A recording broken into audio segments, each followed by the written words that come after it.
मुझे लगता है कि ये गलत हो रहा है. Or holidays granted leaves to women on the first day of their periods. Girl aged 24 years old is weak and vulnerable. And I quote that sexy is not an acceptable compliment within a work environment. With 2017 coming to a close, the Merriam-Webster declared feminism as the word of the year. The word was the most searched on Merriam-Webster's website, and the lookup increased by 70% this year. Indeed, the year saw significant turning points within women's movements, and a lot of them found a voice and were galvanized online. Merriam-Webster defines feminism as the theory of political, economic, and social equality of the sexes. With Time magazine declaring the Silence Breakers as the person or persons of the year, it is time to cast a look at India and see how the word fared in our country in the past year.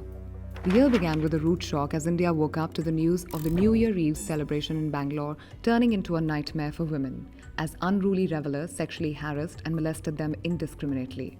This was a shocking reminder of the fact that when it comes to occupying public spaces in both urban and rural settings, women in India are still not safe and are practically not accorded the rights they deserve. Karan Johar is usually regarded as one of the most influential figures in the film industry, but that didn't stop Kangana Ranaut from calling Karan the flag bearer of nepotism in a talk show hosted by him. In response, Karan Johar openly accused her of playing the woman card and the victim card. So while Kangana was lauded both for her gutsiness and forthrightness, Karan faced severe criticism for his comment. She went on to foray into the digital space with AIB, delivering a sharp critique of the representation of women in Bollywood, along with opening up conversation regarding glass ceiling and sexism in the Hindi film industry.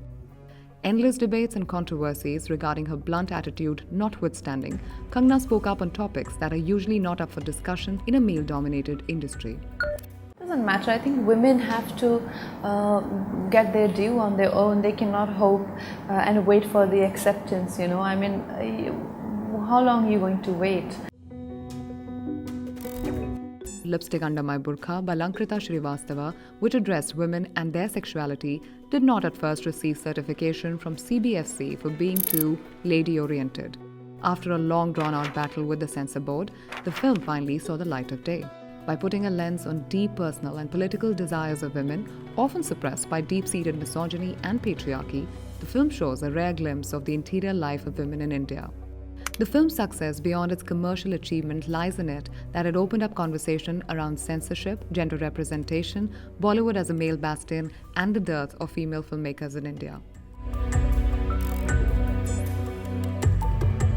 Shortly after Susan Fowler spoke out against sexual harassment within her workplace at Uber, India found its own Fowler when a former employee of the Viral Fever broke her silence regarding sexual harassment she faced from its CEO Arnab Kumar.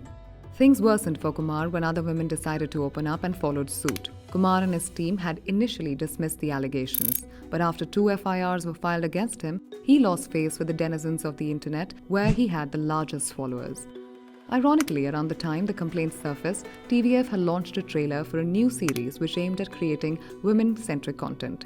According to reports, hits took a beating and investor backlash finally made Kumar step down as the CEO. It was a small but important win for women who work in the entertainment industry, which is largely unregulated, without proper machinery in place, and face harassment quite regularly.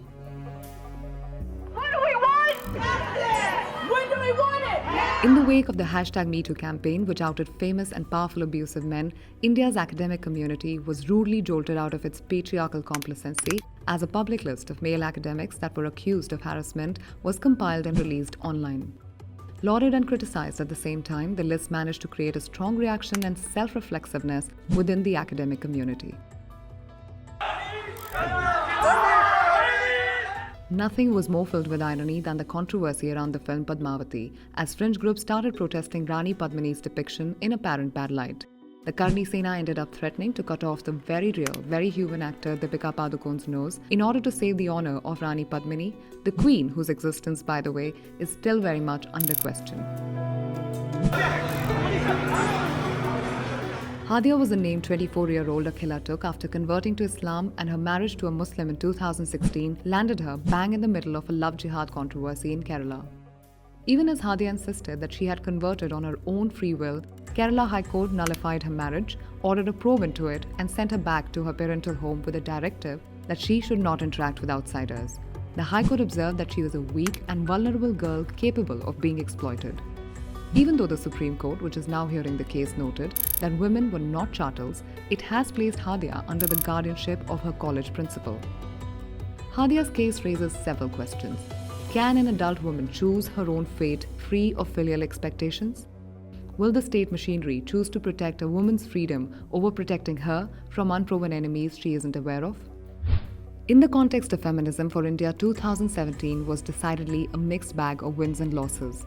The last few years, but, have seen a marked change in the way women and women-centric issues are being engaged with. So as we step into a new year, it is crucial that the country continues to discuss, to break silences, and to question. Here's to another year of smashing the patriarchy.